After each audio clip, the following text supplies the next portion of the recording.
All right.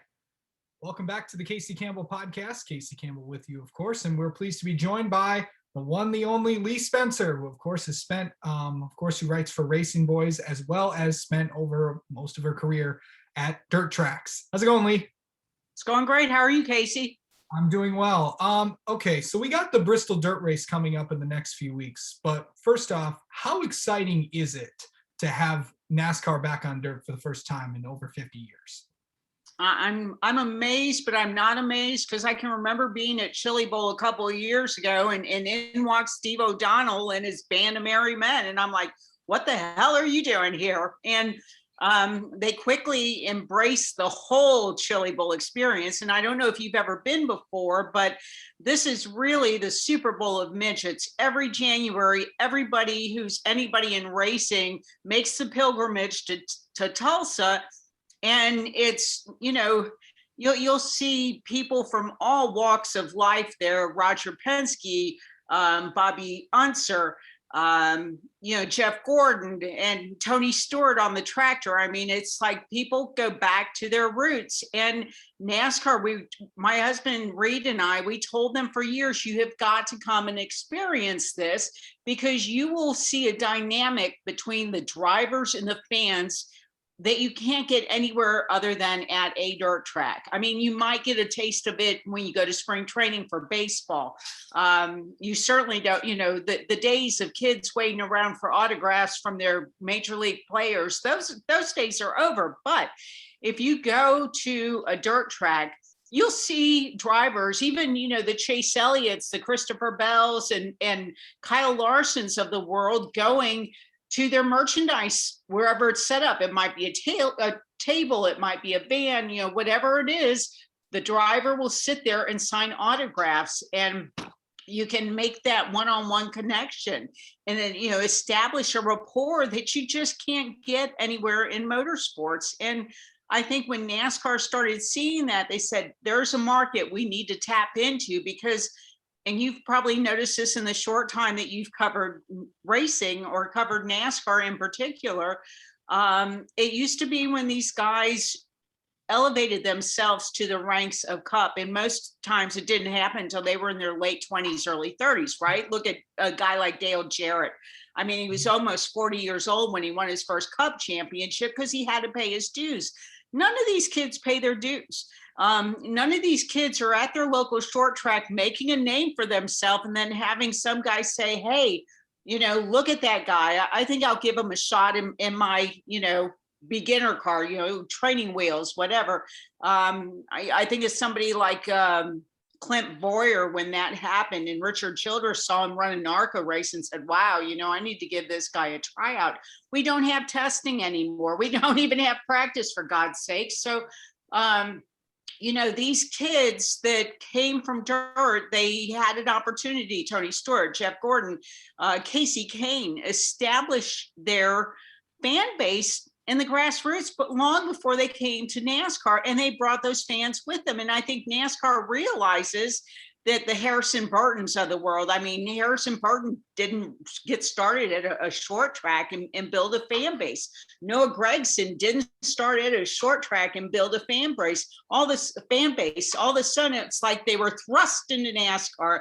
And NASCAR expects the fans to like them. I mean, how do people get to know a personality, get to know their style of racing if they never saw it anywhere other than at a NASCAR track?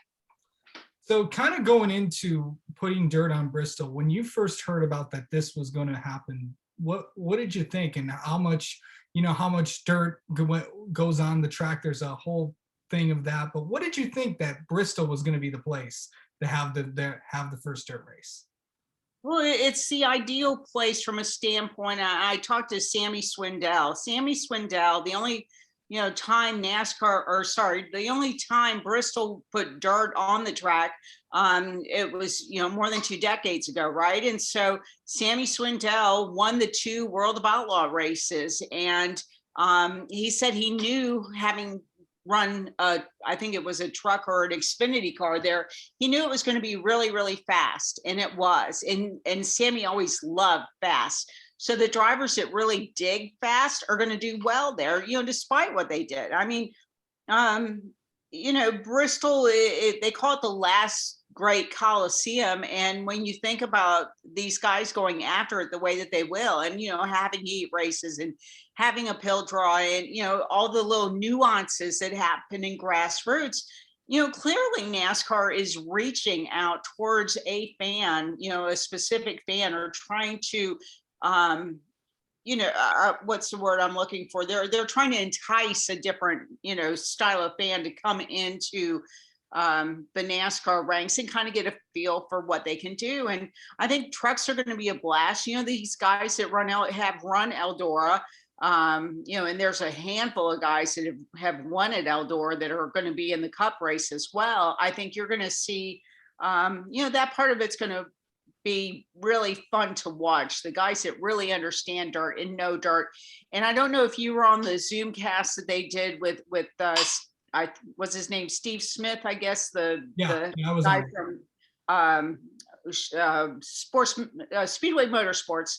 Yeah. He talked about getting a hold of people who really knew dirt, and that makes all the difference in the world, is finding the proper people to know what kind of dirt is best for an environment, because every area that you bring dirt into is different. I was at the Gateway Nationals, which was in St. Louis maybe 3 years ago.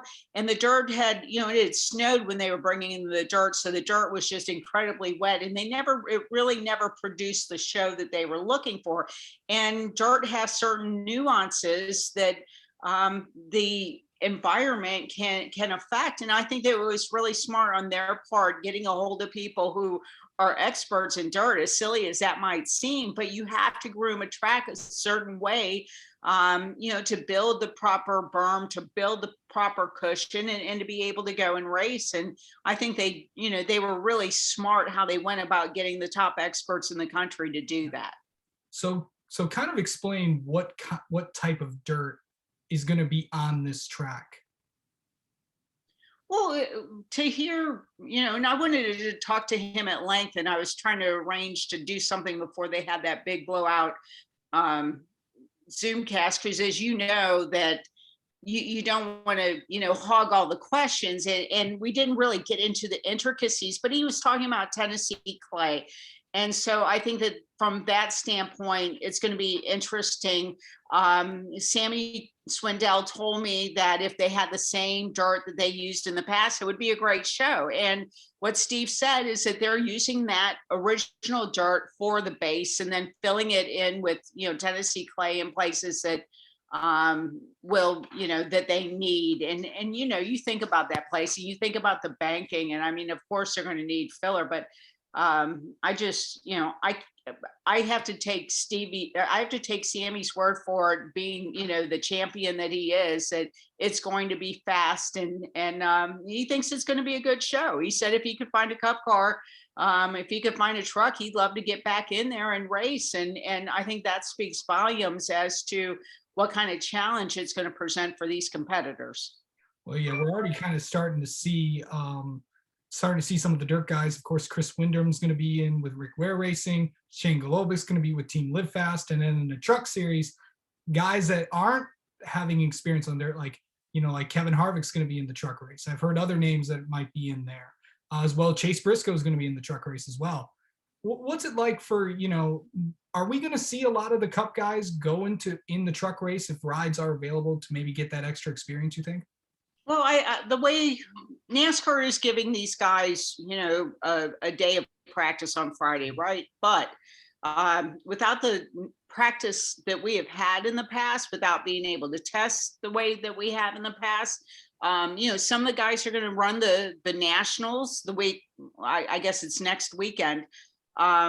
So there are a lot of people going out of their way to just try to learn the surface and try to get acquainted with the dirt. The dirt that is actually going to be on that track, because every dirt track is different. But I think you're seeing this year quite a lot that these guys are running, Tyler Reddick jumping in and running into Xfinity races. He wouldn't have done that in the past. But now being able to get that seat time is really helping these guys on Sunday. And I think that that is kind of, they're going to start pushing these other guys out of these cars, or the bigger teams are going to come up with additional cars for these guys to run.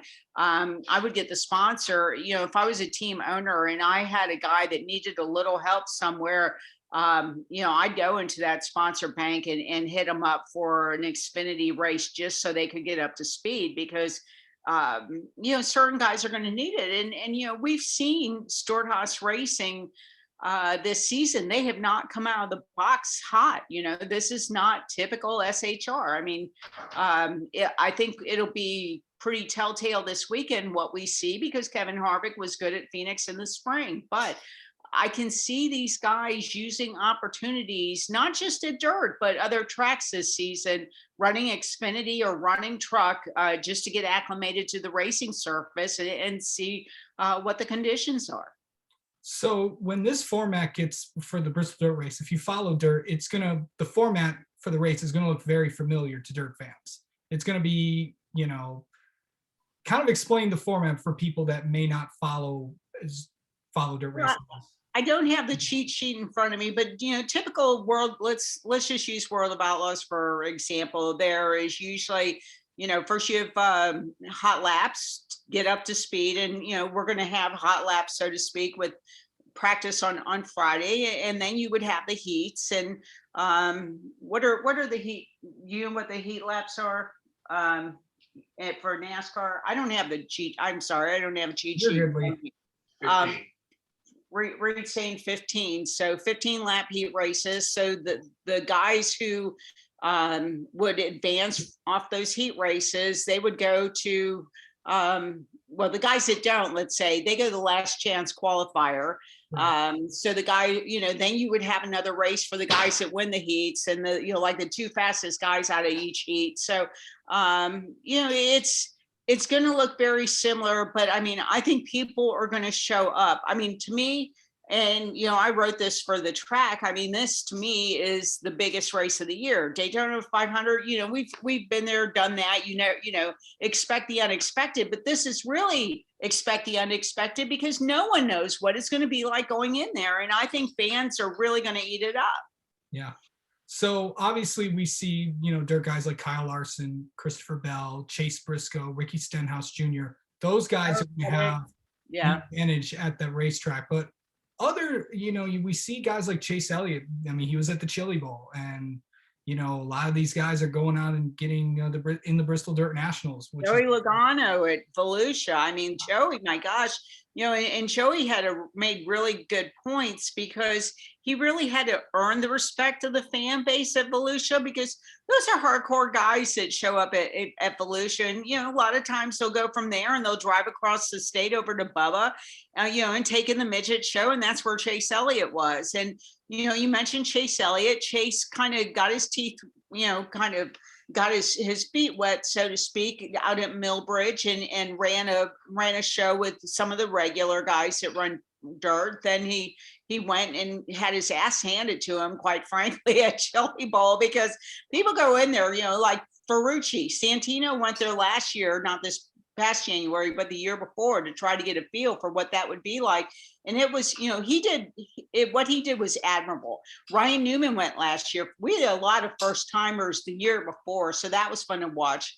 But Chase, my gosh, Chase had his ass handed to him this year, but he didn't stop there. It was a learning experience. It was a building experience. He went to the USAC opener at Bubba and won a heat race. So, I give him props for not giving up. Yeah.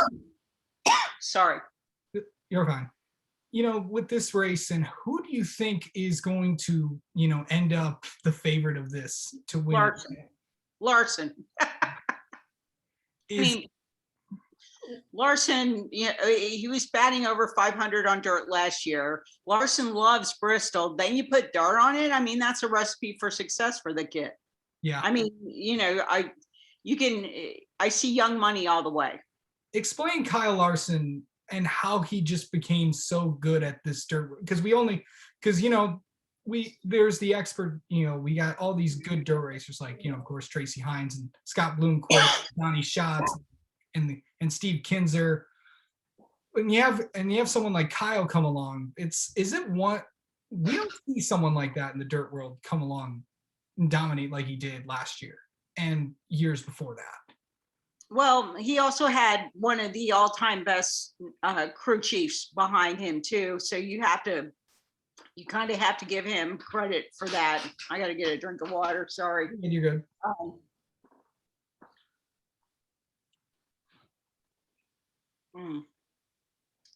No, but I mean, he and Paul Silva working together was a magical combination. And Paul's worked with a lot of the top guys over there. He went back to work with Rico Abreu this year.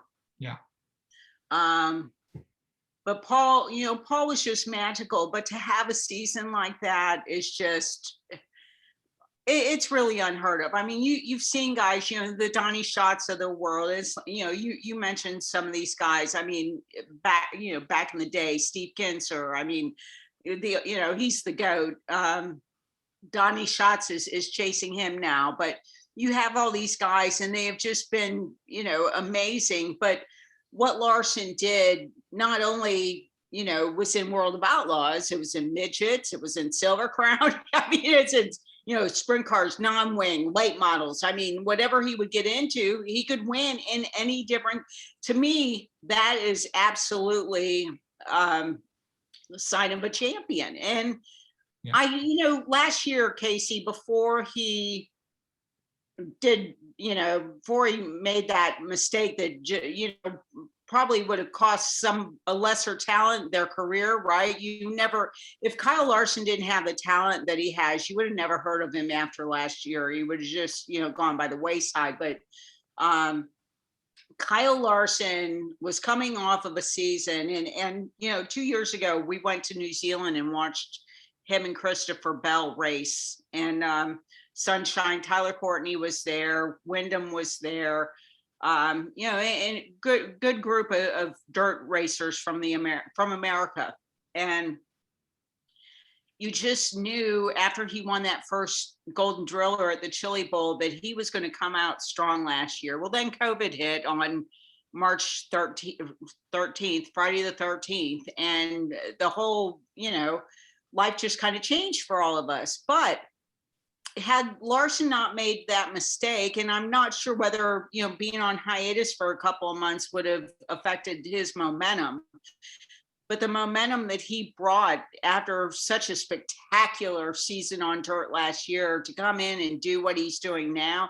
I mean, if he doesn't go into the wall in the Daytona road course race, he'd probably have, 4 top 10s right now. He could be leading the points. I mean, he's just that good. He's finally in top-notch equipment. I mean, think about running Chip Ganassi stuff, okay? The fact that Kurt Busch wins every year that he's been there is simply a fact that he's a champion. And, Larson was held back by that organization. He's not held back anymore. He has no excuses. And if he goes out and wins 6 races this year, I don't think you or I or anyone who covers this sport will be surprised. Yeah. All right. Lee Spencer, thank you so much for talking about some dirt, and we'll look forward to the Bristol Dirt Race this weekend, in 2 weeks, I should say, and enjoy Phoenix this weekend. Here's to getting dirty. Yeah.